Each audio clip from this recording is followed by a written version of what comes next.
a favor if thank you, sorry.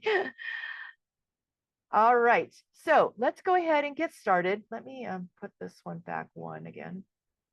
So again, this is going to be our first webinar of 2, and we're going to go ahead and get started of supporting immigrants through TSTM. So if you can do me a favor in the chat, if you wouldn't mind putting in your name and your agency, and then just something fun, like what is something that you like to do for fun in your free time? I know that's kind of a hard ask sometimes, because especially at the beginning of the school year, we may not have a lot of time, but something that you enjoy, some hobby. And that way we, through the chat, we can also get to know each other a little bit. I'll just give you some time. And if I keep talking, that's okay. You can keep Oh, Linda, I see that you're on our annotations. So why don't you go ahead and manipulate yourself out of the annotations and go straight to the chat. And if you can't find the chat, down in your toolbar, you should see something that says chat, and then you can go ahead and type. So your name and your agency. I can go ahead and start.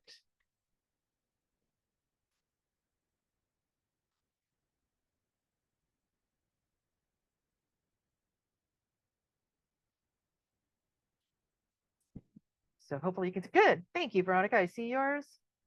She's at DACE. If you don't know DACE, it's a huge, huge organization up in LA. Han, I'm happy to say, is she's in my hood. She works for BPSOS, which is right here in Westminster. We are partners. She's one of our stakeholders, so that's wonderful. Long, hi, from LA.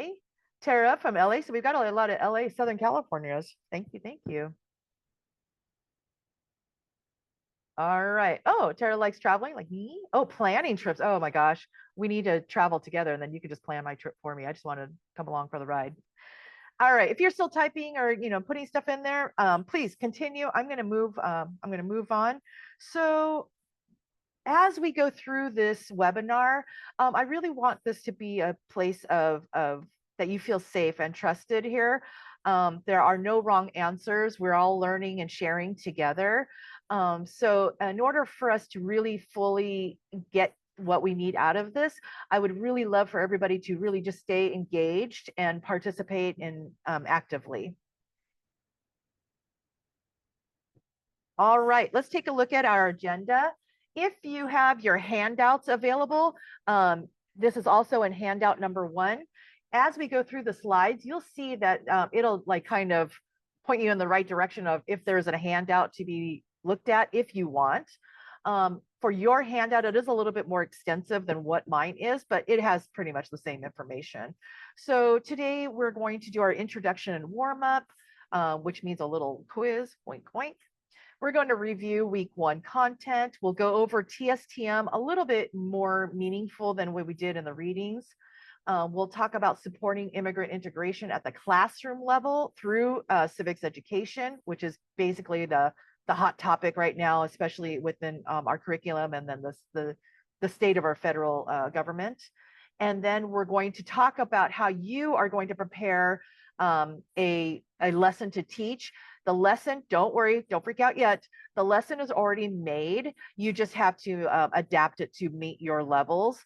So we'll go through that, and then we'll wrap everything up. We'll talk about what's coming up next in the interim, and then what's going to be coming up with webinar 2. All right. Again, if you have any questions as I'm going along, I do have the chat. I might not always see it, but if you have any questions or anything, what, Veronica? No. Please feel free to put it in the chat. If I don't happen to see it, then I know Maria or Adria will draw my attention to it. So please don't be afraid to put any questions in the chat. All right, let's move forward. So here are our objectives for today.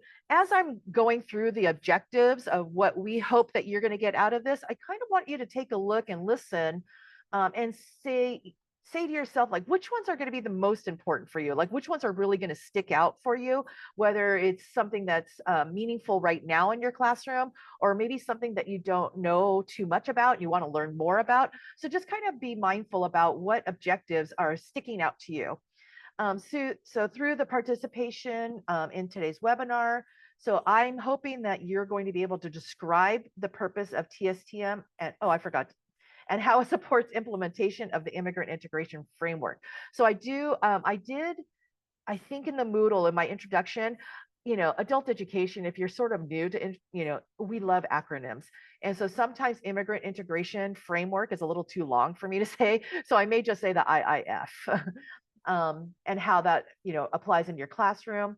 We're also going to identify connections between the TSTM, right, teaching skills that matter, civics education lesson, COAPs, we'll talk about that, the civic objective and additional assessment plans, and the objectives of the civic and community life goal area. So I know this is a lot to take in right now, but as we're going through these weeks of the readings and the videos and things, it'll all start coming, pulling together for you. And then we're going to prepare to adapt to use a TSTM civics education lesson that can be used as part of your implementation of the immigrant integration framework. So again, just to kind of keep you not freaking out too much, but at the end of this webinar, you will learn about the TSTM lesson plans, and we're going to provide one for you, but it, depending on which level of English that you're teaching, or I know some of you, one of you is teaching math, how can you adapt it to make it so that it works for your classroom? So, we'll be talking more and more about that. All right, so let's take a look at our timeline here. So week 1 and the webinar 1 is happening on the same week. So so far what you've done is you've done some readings, you've done some reflections, you've talked about civics education in general, and how does that kind of apply to your agencies. And everybody had such great answers. And it was very insightful for me to understand how your agencies are working. I've been at this game for a really long time, and I've been fortunate enough to travel up and down the state. And I see and talk with people from different agencies all the time. But it's still, adult education is so funny because it's the same, but it's different.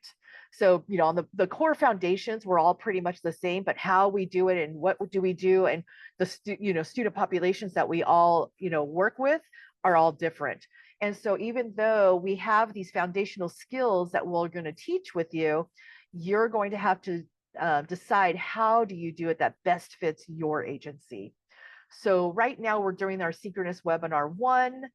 And then next week, you're going to do a deeper dive into TSTM civics education. And we're going to talk more about TSTM and all the components. But for this particular facilitated online course, we're only going to be concentrating on the civics education objective. And then we'll meet again after you do your lesson and you teach it and you reflect on it. We'll meet again. We'll talk about it. You'll do some reflections online. We'll come back, and then I'm going to help support you into actually writing your own lesson plan. And then how do you use that into your classrooms and teach that? And then you'll reflect back into the Moodle. And then at the very end, weeks 3 and 4, you're going to complete your lesson plan, and then you'll actually teach it. All right. So I know it's like boom, boom, boom, boom, boom.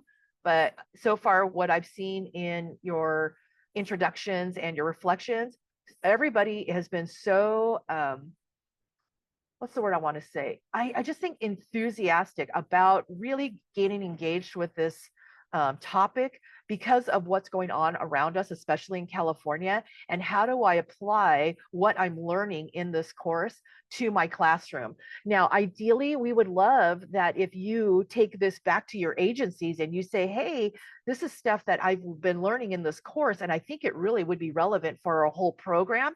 That would be fantastic.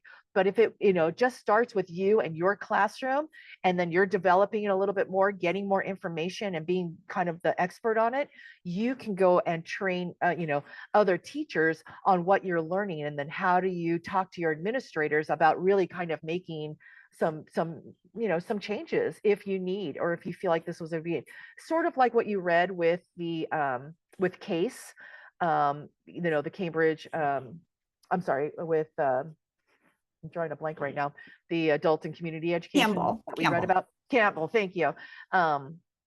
one of my colleagues that I've worked with before, she was actually on that pilot. And so, it was really great to hear how a whole agency was able to manipulate and take, their students' needs and really make it as a whole agency versus just classroom per classroom. All right, moving on. All right, so review of week 1 content. So in the next few slides, we are going to be taking a test. Dun, dun, dun. No, I'm just kidding. It's not that bad. You're going to see a question, and it's going to reflect on some of the things that we learned about in the readings and things. And it's just true or false. So no problem.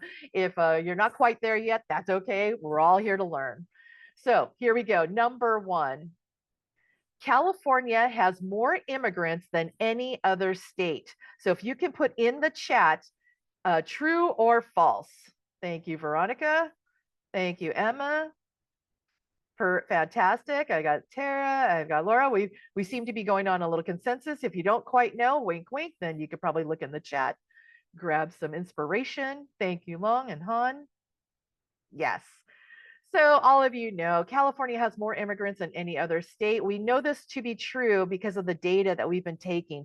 They've been studying the data for specifically for California, but then across the nation as well.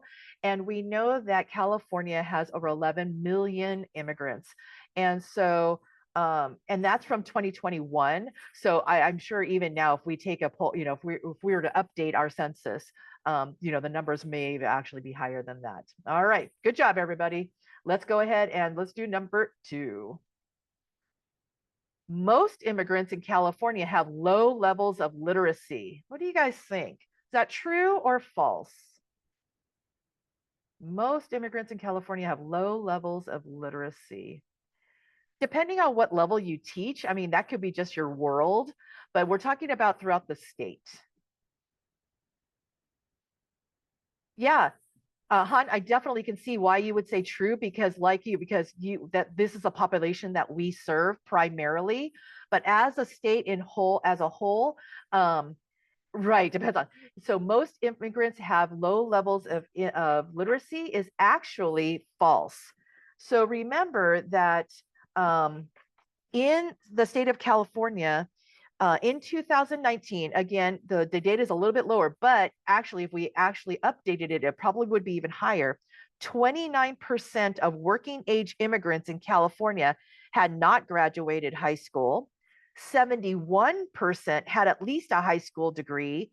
And in fact, immigrants account for 31% of California workers aged 25 to 64 with at least a bachelor's degree. So again, depending on the level that you're teaching or you're primarily associating with at your agency, you may not understand like, oh, that's the thing. But if you're thinking about immigrants as a whole throughout our state, then we have large populations of students who do have degrees. And so just kind of keeping that in mind, because again, if we're trying to be intentional with our population, it depends on who we are serving. And more agencies are getting pulled. A lot of students are being pulled into our schools that have actual professional degrees in their country, but perhaps maybe their English level is not quite, equivalent so that they can't get their licensure in California yet. So, we're in one of the reflections that I did today, I remember somebody was saying that, yeah, they have a lot of international professionals in their class. And so it's unfortunate because, they're having to switch careers, or in the meantime, they just need to get a job to provide for their families. And so, it's not something that they're maybe familiar with because, they were such a professional in their country. All right, we've got one more. Question number 3. Co-ops are correlated to only the participation in civic and community life goal area from the Immigrant Integration Framework. So co-ops are only from or correlating to the IIF. Is that true or false? What do you guys think? So remember, it's only from the civic and community life goals of the IIF. Great. I see people did their readings. Fantastic. Yep. Ding, ding, ding. All right. Fantastic. Good. So remember that co-ops in general are associated with all of the parts of the IIF, not just the civic. We are, again, just focusing on civic participation, but the co-ops themselves from EL Civics are correlated to many, many different parts of the IIF. Fantastic. Good job, everybody. I knew you could do it. I was telling Adria earlier when we were meeting that as for the three parts of this particular facilitated online course, we have the IIF, the Immigrant Integration Framework, we have the TSTM, Teaching Skills That Matter, and then we have the co-ops. And I'm going to be, I'm just going to put forward that I'm assuming, and again, this could be a false assumption, that primarily most of you are going to be familiar with co-ops. So as I'm saying IIF and TSTM, they might just be acronyms that you're not really familiar with yet. But as soon as I say co-ops, I think for the most part, most of you understand what that means. If you are a new teacher to adult ed, then that still could be something that you're learning. But primarily, most agencies that are WIOA funded are going to be using EL Civics co-ops. So just again, just to kind of keep your mind straight about what we're learning, just know that we will be talking about co-ops and how they all intermingle with what we're talking about with the IIF and the TSTM. All right. All right. So as we said with the civics education, I just want to point out not only are the two bullets that are on the screen about what civics education promotes, but also remember that we have almost 11 million immigrants living in California, and that number could actually be higher, and that 80% are of working age. Whether they are working or not is another data point, but they are of working age. And so what does that mean for us when they're coming to our agencies? That not only are we teaching them the English language to maybe help them get a job or prepare for a better job, but also it's preparing them not just for language learning, but also the workforce. How can we help support them to not only get a job, but keep a job? And I know probably in your agencies that you've been with for a long time, if you are a veteran teacher or more experienced teacher, these are things that you've heard a lot. We are not only helping them with language skills, but also workforce skills, because we want to help them to improve their livelihoods. And if that means moving on to community college to get more of the education that they need to get a better job, or to help them go straight to a job, or to help them go into maybe CTE or vocational classes to expedite their knowledge and education to get licenses or certificates to get better jobs as well. So, it's always just that push to help our students to get better at whatever their goals may be. I also want to point out that throughout this course, there are a couple of things that we're going to be saying, that I'll be saying, that you'll be reading over and over again. One of them is going to be being intentional, or intentionality, and the other way is a two-way process. And so with some of our readings, we've already discovered that there have been plenty of times when Campbell was talking about being intentional. It wasn't just some pipe dream that thought, oh, we're going to help our students, and this is how we think that it's going to, this is how we think it should be done. They actually asked the students and really got their input on what is this that they need, and then how does the school help them. Well, also with that two-way street is that we are not just preparing students to go out into the community. We also need to make those connections in the community to help us to help our students. That's where the two-way process comes. So a lot of times us as educators or administrators or support staff, we're thinking, oh, I just need to help my students to, help them get out, right? But what does that really mean? What does it mean to get out? What happens when they actually do get out is that I need to talk to my community stakeholders. I need to talk to the people who are hiring or the other educational facilities and say, what do you do that I can do to help? Yeah. Or how can you help me help my students? It's not just me as a teacher. It's you as the community resource to help me to help them. So as we're moving through this, start thinking about, I know sometimes we think like, oh, I'm just a teacher. I just teach a couple of nights a week, or, I'm only part-time.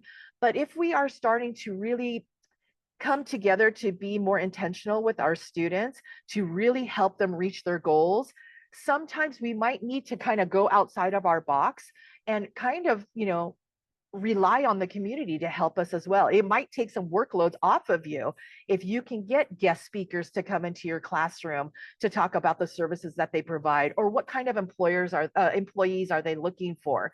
You're taking research and information off your plate and having them tell them, hey, this is what we're looking for when we're hiring, or these are the support services that we provide, please come to us. So again, it's not just being able to provide basic educational foundations, English language, math, and things like that. It's actually the broader scope of it too. We want our students to be able to advocate for themselves and to problem solve on their own, no matter what English level they're at. And we'll talk about that later too. All right. Okay, so let's see here. We're going to learn more about that with the teaching skills that matter. Boop. Sometimes, sorry, I'm going to just, I was supposed to tell you this at the beginning, I forgot. Sometimes it's going to sound like I'm reading off a script. It's because I am. So a lot of this is because there's a lot of really good information and I don't want to miss any of it. So I may just read to you some of the script, but for the most part, I'll just be talking freestyle. All right. Let's move on. Okay. The immigrant integration at the classroom level. This is us. For us that are instructors like me and most of you, what does this mean about immigrant integration? So this is going to be more intimate. This is going to be us as the instructors. How do we get to know our students better? How do we learn? What do they need? So if you look on the screen, you can see that we have the ideas of what an ideal situation would be, so that we can prepare our students to be more aggressive in their community participation. And again, at any level of English. So it's going to start small and we're going to scaffold it. And as they're moving up in their English levels, we can help them to feel more confident that they're going to be able to participate in their community with more self-assurance. Okay. So in one of the bullets, it says active participants. We don't want them just to survive, right? So sometimes we felt like maybe English, the ESL classes were, I just want to teach you survival. I want you to survive out in your community. Well, yes, that's great, but let's push it up another step. How can they actually be active participants in their communities?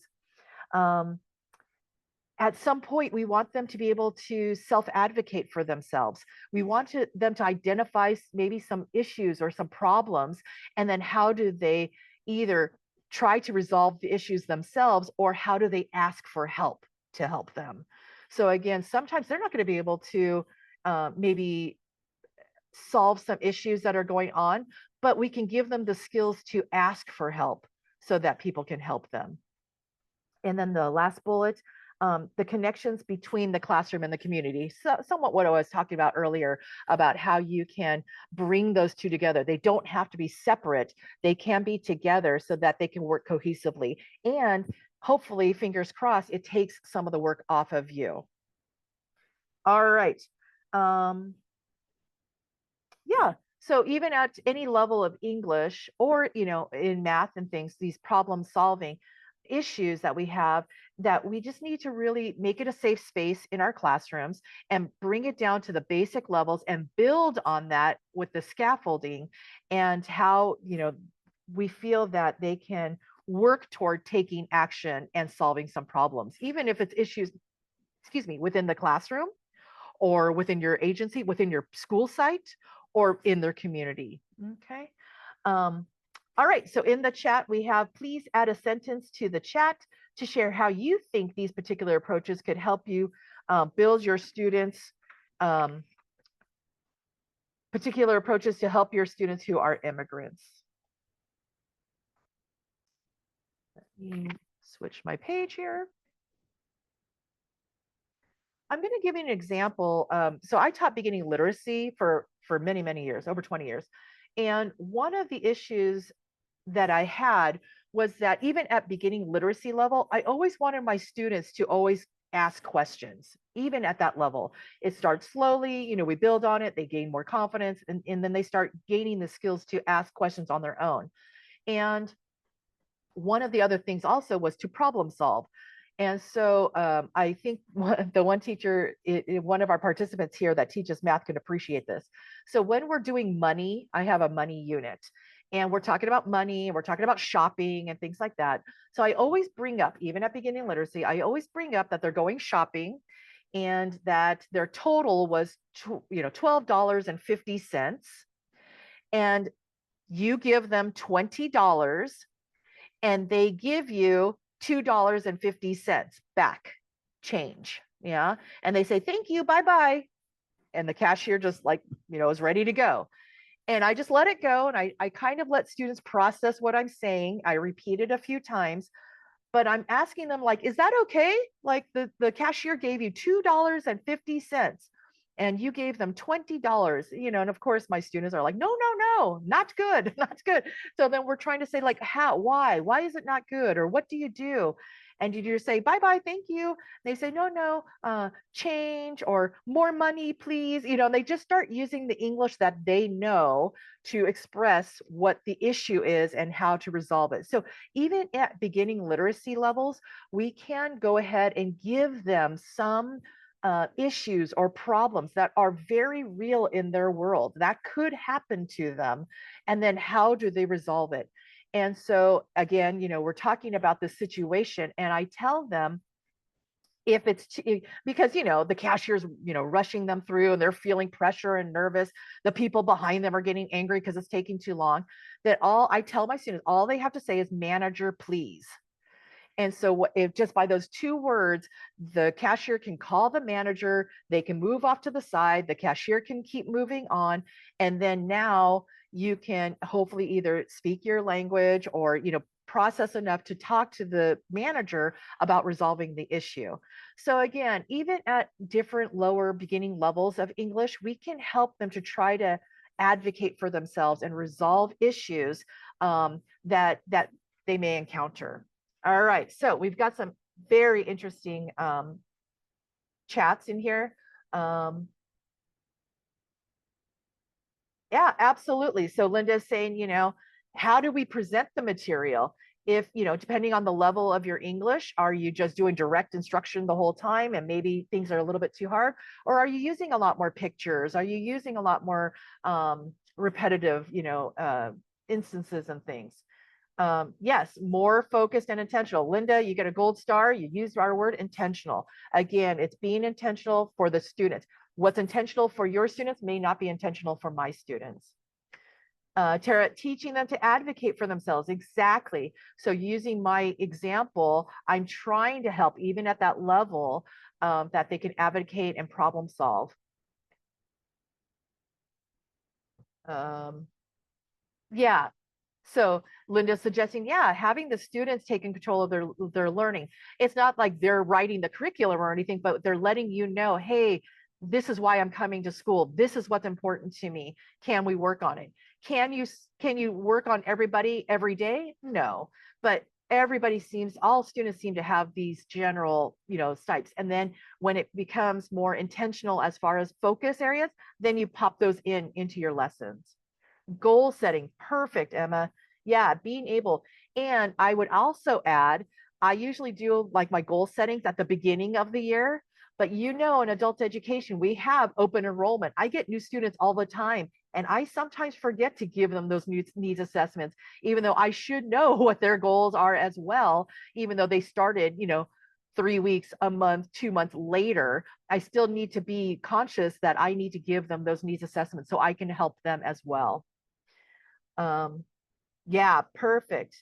Helping them to become confident in goal setting and advocate. A lot of them don't even know what goal setting is. They don't know. They just want to come to school. Maybe that's their goal, is to come to school every day, Yeah, Yeah, absolutely. So I can see where everybody, you guys are all on the same page with this. We're all in this together. We understand again that we're all different agencies, but we still have the same, we still have the same challenges. We still have the same successes.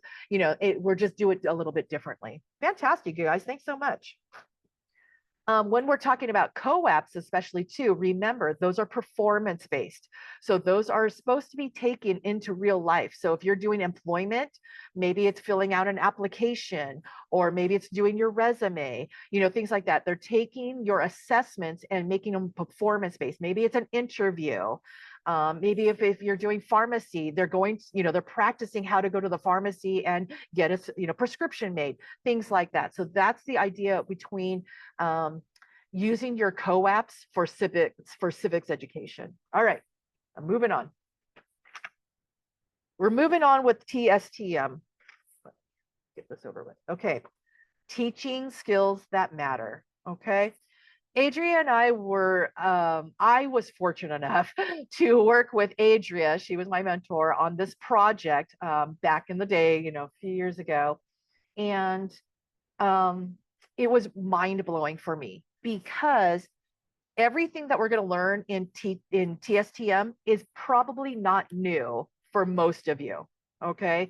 It's just that how they organized it and put it together in a nice, neat package is what's going to be new for you. So this whole TSTM, that's going to be new, but the content that's in there is not. And you'll see it, from the readings that we did this week, and then what you're going to be, completing the rest of the week and what we'll learn today, you'll understand what I mean.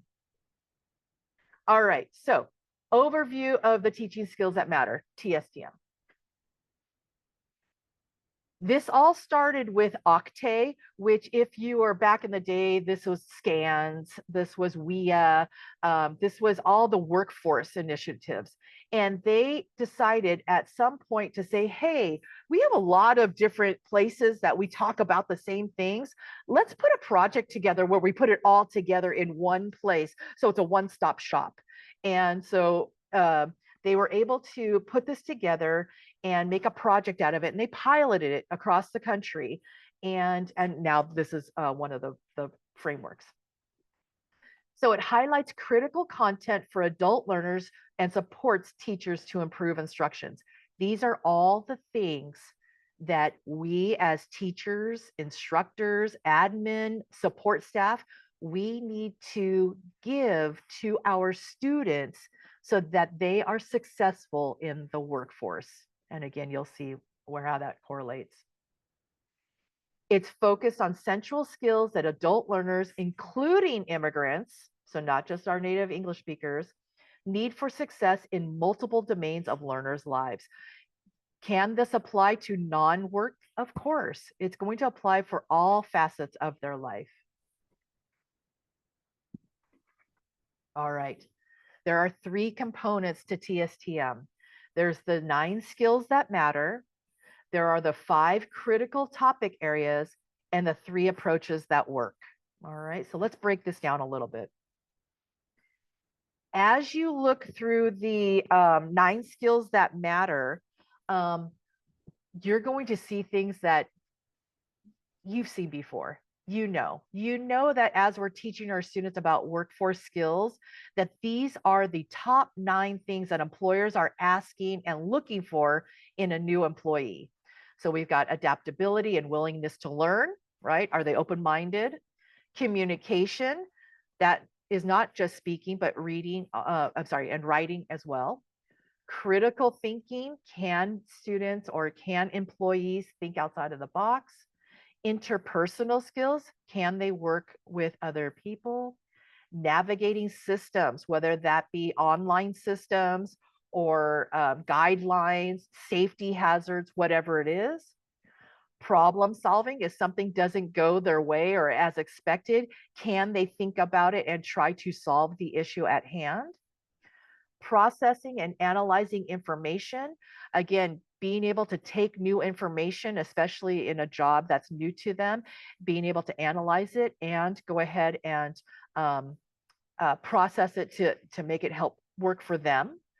Respecting differences and diversity, again, that's a no-brainer right now because we're going through this system where this may not be as welcome in some parts, but it should still be that we are respecting even within our classrooms.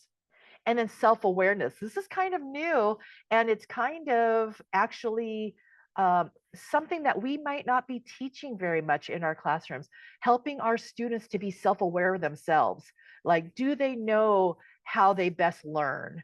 Do they know that they're more introverted than extroverted? Things like that. How do we help them to understand themselves so that when they are going out to the workforce and looking for a job, they find jobs that suit them, not just something that's going to pay them.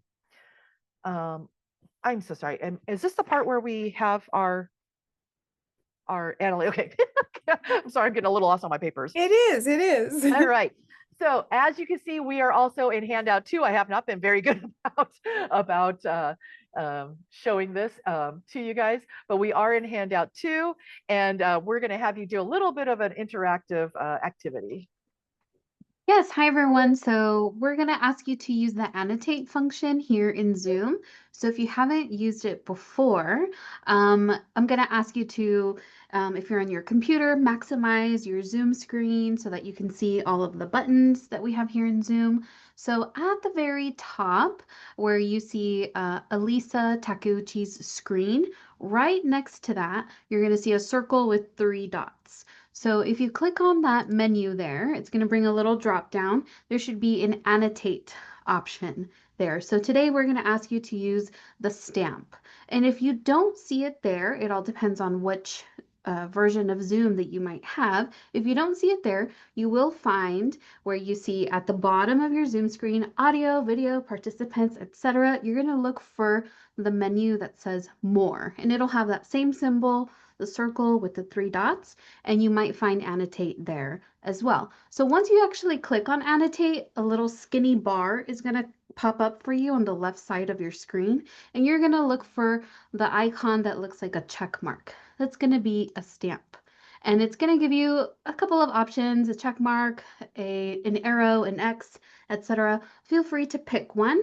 And then once our facilitator, Alisa, gives you the directions, you'll be able to use it to participate in the activity. If you're unable to find it, that's okay. You can also participate via the chat. But if you need any assistance, please feel free to let me know in the chat. And I'll pass it back to you, Alisa. Thank you so much. Thanks so much. I saw Tara was on there earlier. So I think we're going to do 2 things. I'm going to go off script a little bit. We're going to do 2 things. So the first part, I'd like you to take your stamp, and I'd like you to stamp the any of the 9 skills. It could be one or more than one that you feel comfortable teaching in your classroom. Which ones are maybe you've already been doing it or things. All right. So Linda, I see communication, critical thinking. Oh, communication seems to be a hot topic. Good. And if you're not, sure, or you haven't really been doing it yet, that's okay. This will kind of give you an idea of oh, these are some of the things that I could be doing. All right, so we've got communication, critical thinking, problem solving, self-awareness, respecting differences and diversity. Fantastic. Yeah, and I see a lot of you do multiple ones. That's fantastic. And again, there's no right or wrong. There's, there's no, everybody's good. Fantastic. Good. Thank you. All right, let's go ahead and wipe that one. Oh, Jade found the pen. Whoop. Let's go in. Now, I would like you to stamp or indicate which ones that are not familiar to you or that you would maybe like to learn a little bit more about, or maybe you've kind of heard of it, but you just don't incorporate it in your class. Just kind of the opposite, things that you don't normally use or that you would like to start using. Fantastic. Great.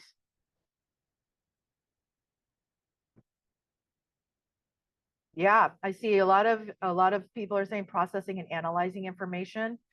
And again, I don't want the participants to think, oh, that's for intermediate, high, and advanced, or that's levels 3 and 4. That's not me at level 1. All of these can pertain to any level, but it just, again, it's how do you present it in your classroom, right? So if you are at the beginning levels of ESL, we're not going into big, theories and things. We're starting very small. We're starting small, small, small, and then we're working our way up to that. So any of these can be used at any level. It just depends on how you present the information. Fantastic. Thank you so much. All right, let's wipe that board clean. I appreciate all you guys doing that. And then let's move on. All right. Okay, so now we are moving on. We did the 9 skills that matter. Let's go ahead and move on to the 5 topic areas. All right.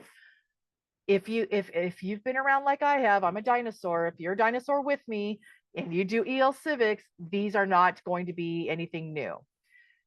These are 5 main topic areas that would be super beneficial for the students to learn to help them to become successful, not only with their workforce skills, but also their personal lives. Okay.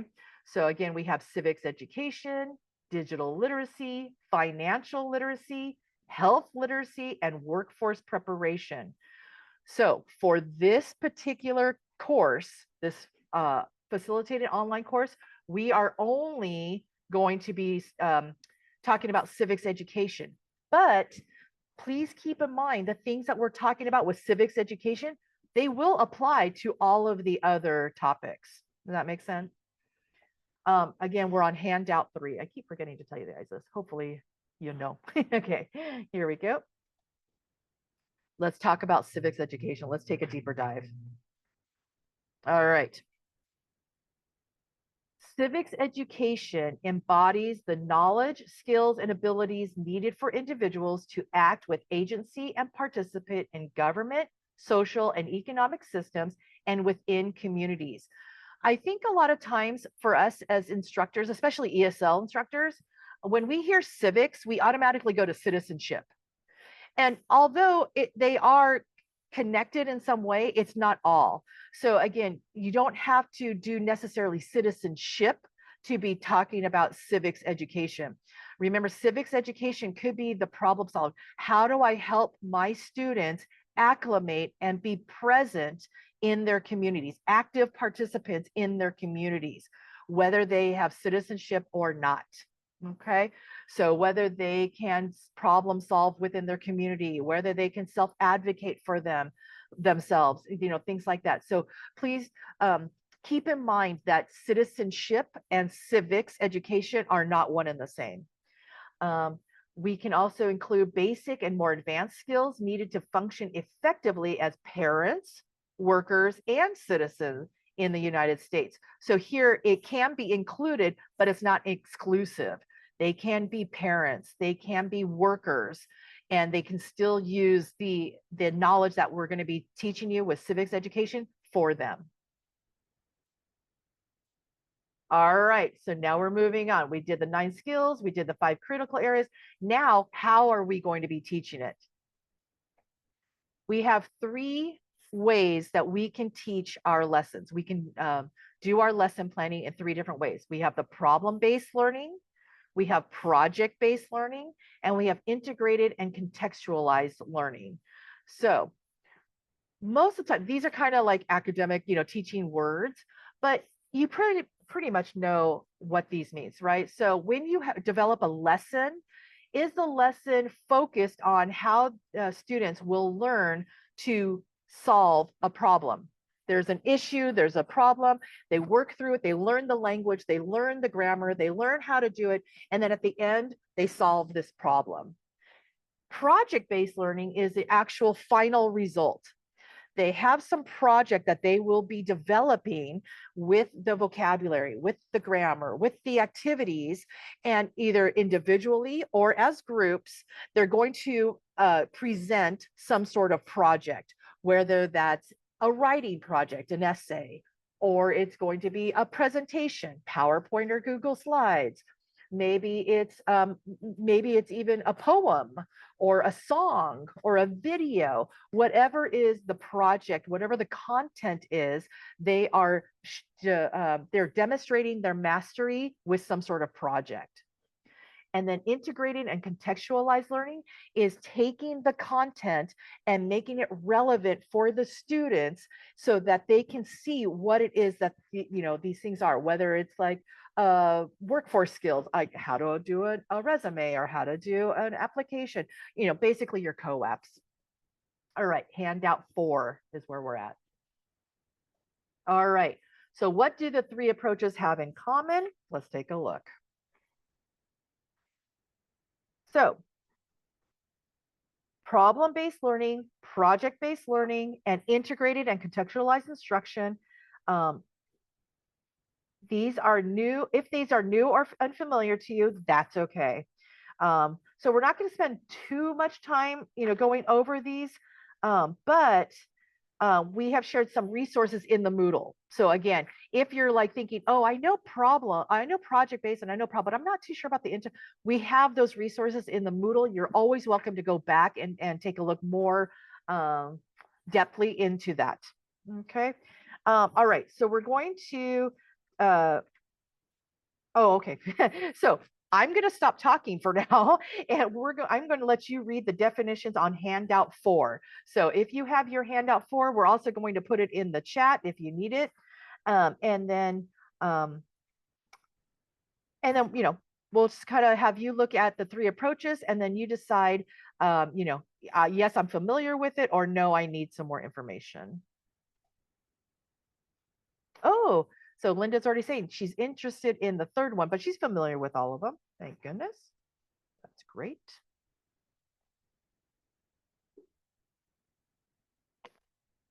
And we're not talking, I said I was going to stop talking, but I'm not. It's not all or nothing. I mean, it's not one or done, right? You can use all 3 approaches at different times, depending on the lesson and the content.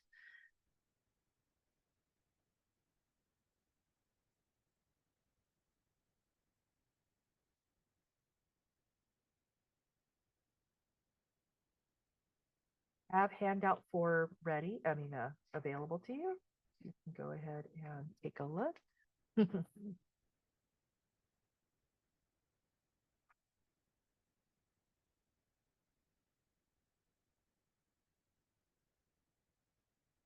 So it looks like that. And they just break down the 3 approaches for you.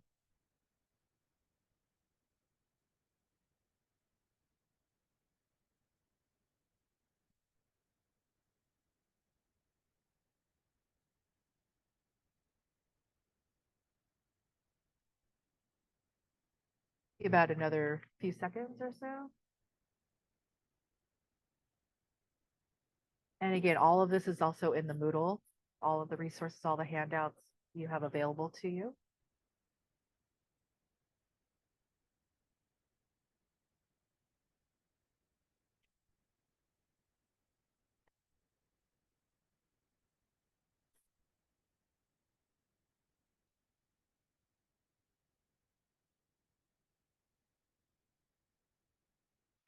If you don't mind in the chat, as you're reading the different approaches, can you put in the chat which approach is most familiar to you, or which one that maybe it's your go-to? There could be more than one. That's okay. Problem, project, or integrated.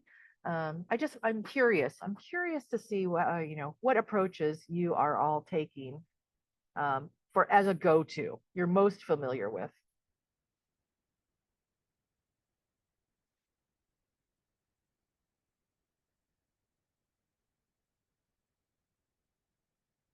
Nice, Tara. Thank you.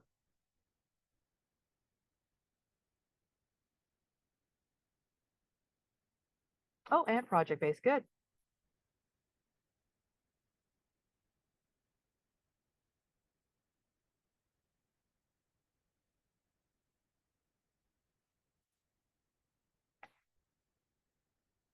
Oops.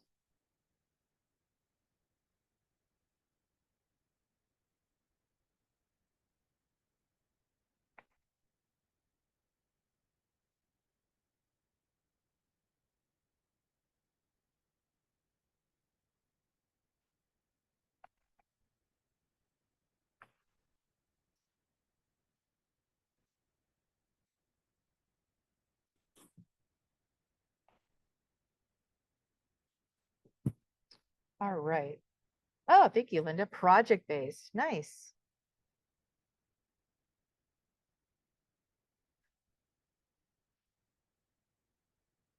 Absolutely, Emma. I completely agree with you. I know sometimes teachers tend to shy away from projects because, sometimes they could be pretty in depth or time consuming, what have you. Also, sometimes we just don't know if our students are going to work well in groups, or we assume maybe they're not going to do well in groups. But as some of you are still thinking and typing, I just wanted to give you a quick example again from me, and this has to do with Adria as well. When I was doing the TSTM project, the pilot project for the state of California, it was during the pandemic. And so I was teaching online, I was teaching remotely, and I had beginning literacy remotely during the pandemic. And one of the things that I had to demonstrate was to do a project-based lesson. And I was like, there's no way, my beginning literacy, how am I going to get them into breakout rooms? Or how am I going to, there were so many questions and things. And I really just worked on it so slowly. It was step by step by step by step. I ended up having 4 groups, and we did financial literacy. And, no, sorry, we did nutrition. We did a nutrition, and um, they produced a Google Slides presentation.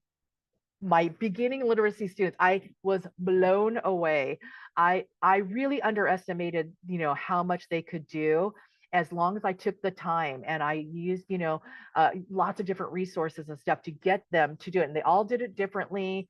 But they had expectations, and then everybody had a different job, and I kind of manipulated it a little bit. I had leaders, and I had researchers, and I had typers, and because I knew what their strengths were, so I kind of did it that way.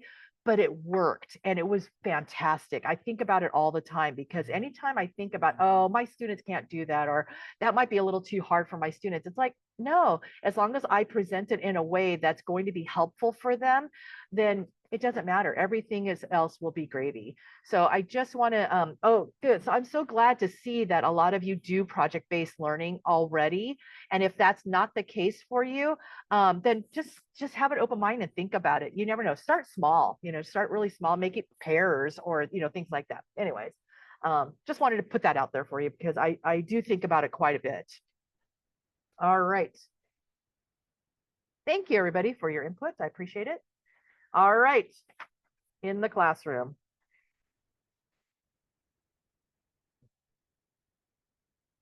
We're talking about now, we're bringing everything in that you're learning into your classrooms. And if you're not currently teaching in a classroom, maybe, bringing this to a teacher in a classroom that could, you could be coaching or helping out, so that you can kind of see how it works in the classroom. Okay. All right. So in this graphic, you see that how the teaching and learning builds from using all of the resources. We take our IIF goal areas, we take the skills that matter with the approaches, and then we incorporate it with the EL Civics and the co-op system. So again, I'm not trying to put more work on, for you. It's not an added addition. It's how do we take these 3 and use them all together to build these really great lesson plans. All right. Lessons that model and promote teacher instructional practices in supporting immigrant integration at the classroom level include integration of language, literacy, soft skills, right? Those are the skills that the students need to be employable, and meaningful content. Active student-centered learning. What do the students want to learn, and how do I incorporate it? It's about them, not me. Community building and team building. So again, within your classroom, and application within and outside of the classroom. Please let me step on a soapbox real quick. Everything that you're teaching in your classrooms should not stay in your classrooms. Everything that you're teaching them should be applicable for them to use outside of your classrooms. Your classroom is the safe space. This is where you teach them how to do it. They practice, they make mistakes, and then they build the confidence enough to do it outside of your doors. Okay, let me step down from my soapbox. Thank you. All right. Okay.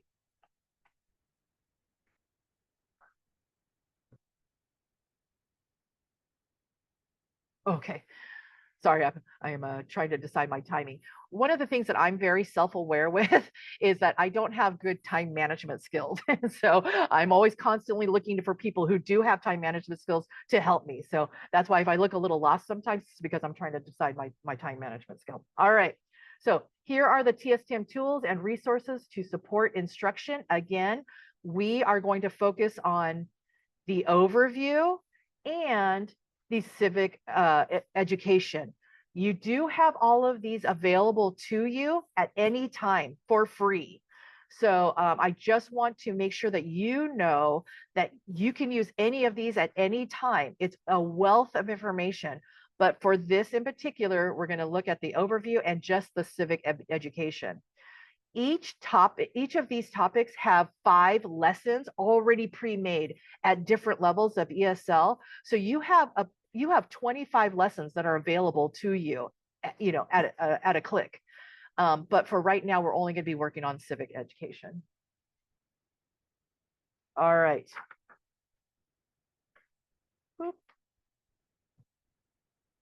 Let's talk about lesson plans. I have learned over the course of the past few years that we have many teachers who are still not familiar with lesson planning, whether that wasn't covered, when you were getting your credential, or it's been so long, like for me, it's been a long time since I learned about, lesson planning. I do it on a regular basis still, but we have a lot of teachers who don't. And so I want to go over the different parts of the lesson plan, and I might have to go a little bit quickly on this because of time, but I do want to let you know to see the different components on how you're going to build a lesson. A lot of times you might not know about lesson planning because it's already given to you in your curriculum. If you have your teacher's edition, a lot of times they give it to you right away, but it's good to know how to develop a lesson plan. All right, so question number 1. So what are the components of a high quality lesson plan? Thank you, Linda said the warm up, objectives. Okay, so perfect. So these are the things that should be included in your lesson plan so that when you take your lesson plan out, you're able to give it to the students so that they know. So when you're talking about the warm up, like she said, like Linda said, it's the hook. It's like, this is what we're going to be, this is our next lesson. Objective means this is what your students will learn. This is me as a teacher, what I will teach. Standards, perfect. If you are, about our ELPS, our English Language Proficiency Standards, incorporating that as well. Perfect. All right. So we're starting, this is handout 5. So for all of you that have your handouts, if you want to take a look at that, I'm going to go through the handout 5, the lessons, and we're going to talk about it. First up at the top, you're going to talk about what level is this lesson plan pertain to? Because not only will it help you as your instructor, but if you give this to another instructor, they know, or your administrator, they know what level this lesson plan is geared toward. What is the instructional objective? Instructional objective is you. This is for the teachers. These are my objectives as me as the teacher. And then the learning the statements, these are the same things but student friendly. Okay, they're worded as a student friendly. And then how long will this particular lesson take? Again, pretty important information, because is it going to take 4 days? Is it going to take 2 hours? Is it going to take 30 minutes? So then you can gauge your day accordingly. All right, so these are the standards. We had somebody that talked about standards. Linda said, yeah, standards focus. What standards will be used to implement this particular lesson? And you can go through here. The nice thing about TSTM, when you go through there, it's literally, they have them all down. You go check, check, check, check, check. You don't have to be knowing this off the top of your head. Central skills of talk. Remember the 9 skills? What skills will you be using for this particular lesson? You don't have to use all of them. It could be just a few of them. It could be one. So you're just going to check, check, check which ones are going to be used. And then the language demands. So describing events, comparing and contrasting, vocabulary related programs. Remember, this is intermediate high. So this is, geared toward, if you're a beginning ESL teacher looking at this right now going, oh my gosh, this is really high level. This is intermediate high. You would use the same template, but then you would customize it to make it more available for your students, more friendly for your students. Assessments. How will you know that your students are demonstrating mastery? What kind of assessments are you going to be doing? So this one, you don't have to use the ones that are being available to you. You can say, oh, I want them to complete a graphic organizer, or maybe it's a rubric. They're doing something and I'm going to give them a rubric.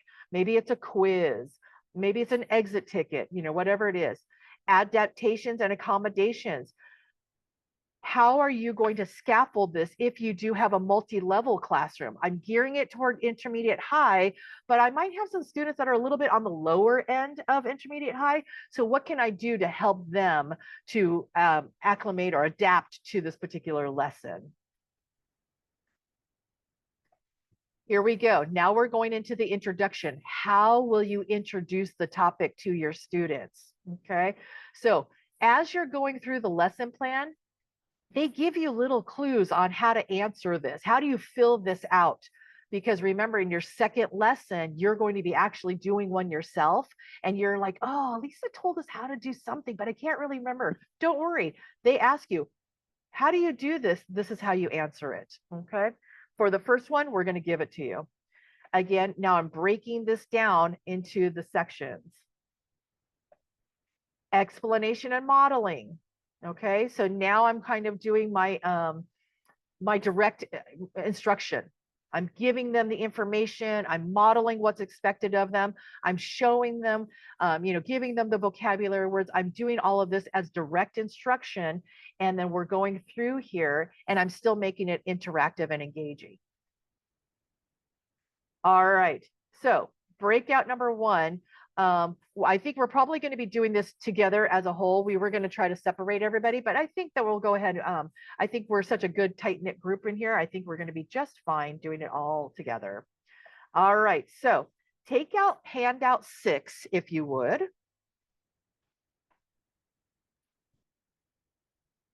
If you don't have it, you can kind of see it on the slide right here.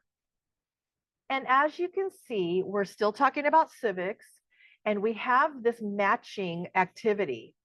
And what you're going to do is you're going to take a look at it. We give them the vocabulary words, and then we go ahead and have them match the vocabulary word with the image. I'm going to give you a couple minutes just to take a look at it. You don't necessarily need to physically do it or not, but just so you can see how it could work.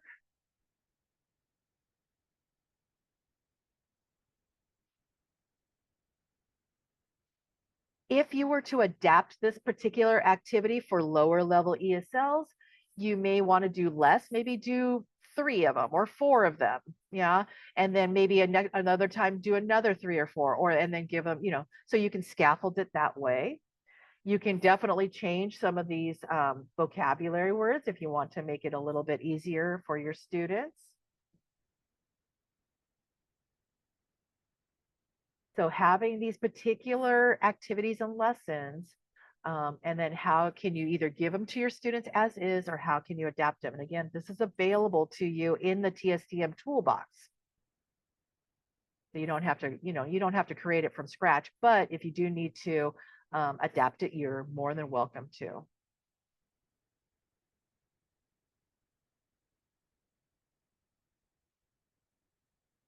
All right.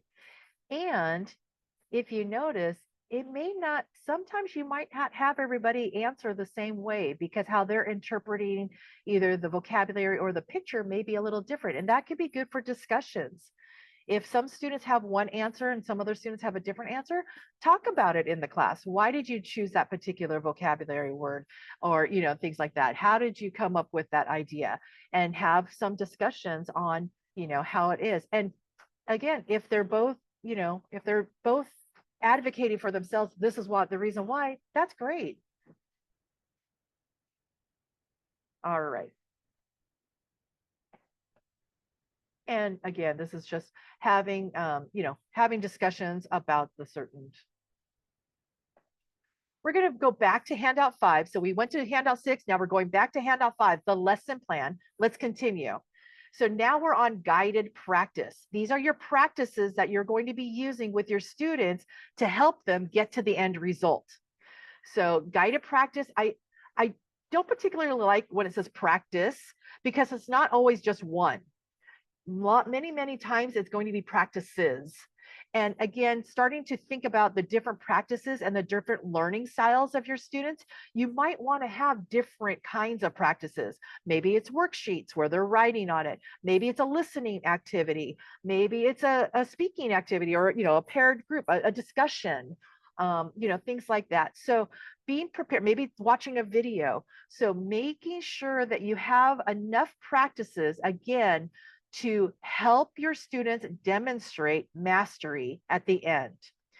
Always include practices that will help initiate that end practice as well. So if the project is, let's just say, a presentation, make sure you're practicing how to do presentations as a practice prior to them doing it on their own.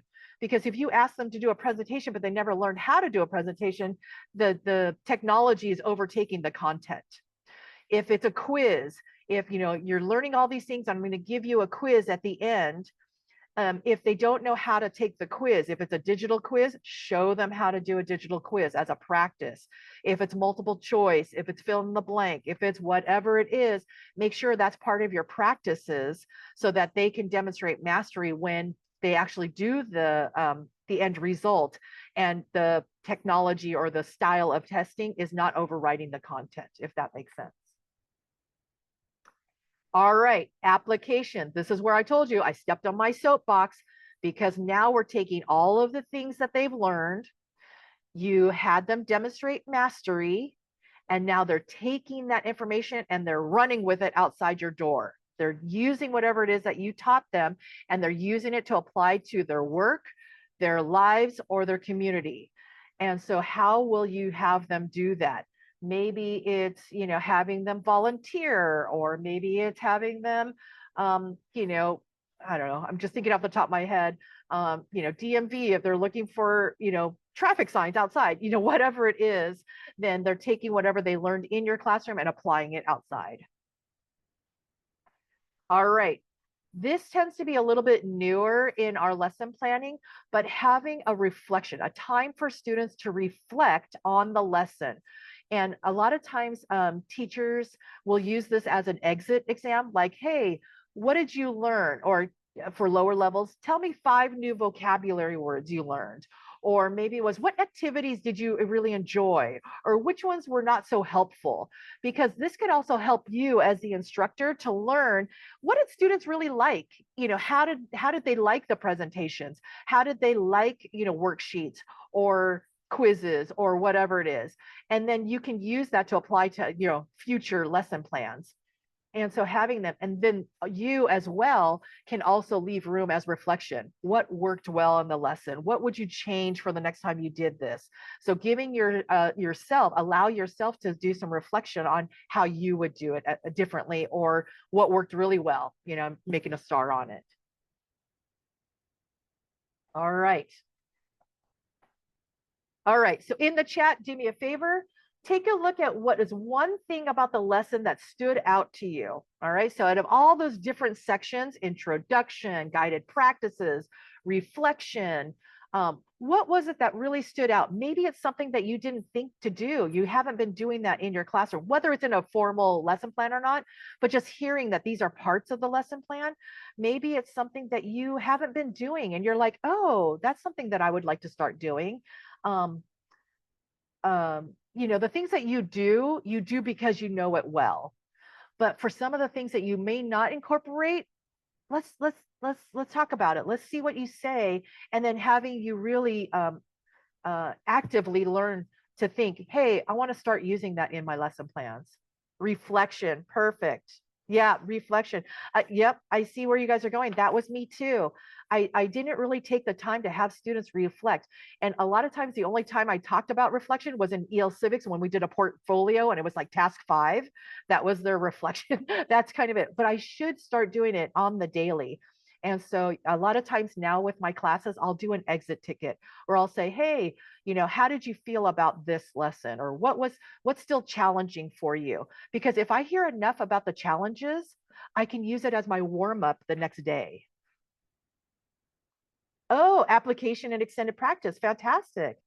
Yeah, thanks a lot, everybody. Yeah. So again, this is your self-reflection on, how do you incorporate more?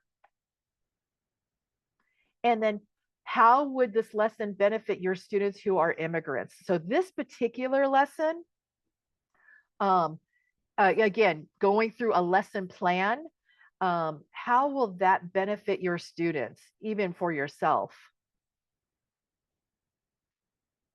I know we kind of rushed through the actual particular lesson plan, but you do have the handout and you can see it. Um, but just learning about the lesson planning process and then giving you a lesson plan, and then how are you going to be able to adapt it for your particular class? Self-assessment and self-advocacy. Yeah. And for those of you who are already at the higher levels of ESL, you're literally going to be able to take this lesson and kind of roll with it. You might have to make some adaptations and things. For those of us who are teaching at the beginning levels, we're taking this lesson, we're going to dissect it a little bit and maybe make some, adjustments, for vocabulary, shortening the vocabulary, making easier vocabulary, finding a video that might help. Oh my gosh, Linda, allows students to identify civic issues that affect them and others. Yeah. If they are able to express that, it could be, if they don't have the English language yet, maybe they can look it up as a picture and they can share with an image or something. And, we could talk about it as a class. Fantastic. All right. So preparing to use your TSTM lesson. This is on handout 7. So if you pull out handout 7,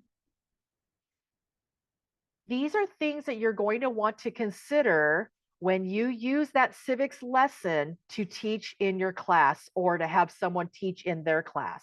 Okay. So, what connections can I strengthen between this lesson and my program's selected co-op? So, if you are lucky enough to have a co-op already selected at your agency that aligns with what we're talking about, fantastic. A lot of times the selection of co-ops are out of your control because it's student centered, and then your administrator, your civics coordinator or your administrator are the ones that are putting it in. You might not have a lot of say in which co-ops are being taught in the class at your agency. But if you happen to have, if they chose some sort of government or some sort of civics objective that relates to this, put it together, use both of them to work with each other. How does this lesson tie into larger course or unit? So maybe you do in your curriculum, maybe you have a civics unit or chapter or vocabulary section. What will my students be able to do as a result of the lesson? Remember, that's the end. Those are the objectives, the goals. How can I connect that with my students' goals and needs? How can I bring in my students' backgrounds, experiences, historical and cultural knowledge to this lesson, especially with what's going on, with what's going on in the world today? A lot of them can bring in some information from what's happening in their own countries, yeah, or how this country is affecting their cultural responses. And again, create the safe space in your classroom. If students don't feel comfortable talking about some situations that are happening, then don't make them. But it could be a good discussion for people who are comfortable with it. How can I scaffold the content to give students background on historical events and or cultural events from the lesson? What do I need to be mindful of when planning to teach this lesson regarding my students' prior personal experiences? Again, just being aware that sometimes they're not going to want to share their personal experiences for whatever reason, and we respect that. How can I adapt the lesson to my students' diverse levels of literacy and English language proficiency? Again, scaffolding, yeah, breaking down the lesson. You don't have to do the whole lesson. You could do one part of the lesson, but then breaking down that section to meet the needs of your students at your particular level. All right. I think we're going to bypass this, maybe, Andrea? Yes. Okay. All right. I think so. Those Yeah. questions can, those questions are there to guide you for any time that you're looking at this. But Alisa, thank you for going over each of the questions, and then we do have some examples of adaptations, since that's a real theme, I think, for this group with our with lots of lower level ESL instructors in this particular group. So I think this is a great place for us to focus. Perfect. Thank you. Yes. So again, so we're talking about lesson adaptations. Again, it's in your handout 7. So, I say this lovingly, like, but I speak ESL, right? So if we are ESL teachers, we speak ESL. We know how to say the same thing 3 different times. Because if we just continue to keep repeating the same thing over, thinking that our students are going, and especially louder, we think our students are finally going to get it. It doesn't happen. We need to say the same thing in different ways. So that may be using different vocabulary words or different grammar or things like that. So how do I adapt this to make this intermediate high lesson more for my beginning students? Provide sentence stems and frames. This can work with your intermediate, high, and advanced students as well. You're giving them the beginning part of a sentence and then having them fill out the rest. And that could be used for different parts of the lesson. Teach the lesson over multiple class periods. It doesn't have to be a one and done. It could be, breaking it down into different time periods. Add additional guided practice, add a language and grammar focus, add additional vocabulary practice, adjust delivery modality. If it was intentional to be a project-based, maybe you just go back to problem-based, or contextualized. That's no problem. All right, I have 9 minutes to wrap this puppy up. Let's get going. So let's talk about the training objectives. I know this was a lot. It was boom, boom, boom, boom, boom. It was a lot of information in a very short amount of time, but I'm hoping that we have a better idea of TSTM, the purpose of it, how it came about, and how do we use it in our classrooms. I hope that you were able to kind of make a connection between the TSTM civics education lessons with the co-ops, and then using that TSTM for your upcoming activity for next week, and then preparing to adapt the lesson so that it can work for your class and your level. A reminder, we're going to meet again in 2 weeks on Wednesday, November 5th from 1 to 2:30 here in Zoom, and we'll provide you all that information again. And in the meantime, you're going to be taking that civics lesson that's already created for you and either using it as is or adapting to it in your classrooms and then reflecting on it. Okay. So you're going to identify the co-ops that your program is. I think that might be at the end of this week or at the beginning of next week, just identifying which co-op. So if you don't know, if you're new and you have no idea, ask your EL Civics coordinator, ask your administrator, just to say, hey, what co-ops are we doing this year? And they'll give you a list. And then also teaching your lesson, okay, and reflecting on the experience. We would like everything to be done by November 2nd, if possible. Yeah, if you have any issues or something comes up, please just reach out to us. I mean, we're more than happy to be flexible, but for me, especially because I go through all the reflections and I want to have time to read them and give you feedback and things like that, it gives me a little bit more opportunity if you can do it a little bit on the, sooner than later side. Again, this is on handout 8. If you're, if you can't remember what it all is needs to be done. Continuing, bring with you to our next time together something that you will create based on civics. So it's not just any kind of lesson, it's a lesson on civics. And you'll know more about it because it'll be in the Moodle regarding COAP 19. If you're lucky enough to have COAP 19 as one of your civics objectives at your agency, wow, that's fantastic. If you don't, no problem. We're going to use COAP 19 to develop a new lesson, and then you'll have it in your repertoire. So that's great. Whew. How are you doing? Are you still with me? Any crying? No crying, you guys, no crying. Do you have any questions or concerns or anything? We have a few minutes. Please take your time. If there's, if you're still processing, if you want me to repeat anything. Oh, everything was great. Oh, thank you, Tara. You're my best cheerleader. I appreciate you. I know this has been I know, Linda, I get it. It's been it's a lot of information, but it's good stuff. And as you're getting through it, because it's new for you too, as you're getting through it and as you're using it in your classrooms, it's going to get better. Oh, what is COAP 19? Let's go back. see, do I have it written down? Oh, I don't. Do we have what co-op 19 is? Let me see. Let me pull it out of the Moodle because Thank I you. think it is linked there in the Moodle. So let me Okay. try to grab it from there.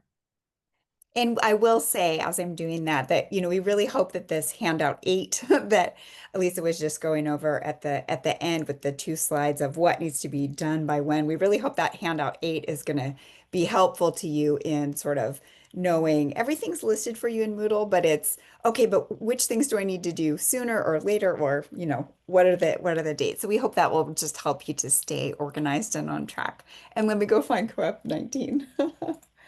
So Linda, do you only do one co-op a year, or is it just the one that you're doing right now? Because co-op 13 is, I believe, education.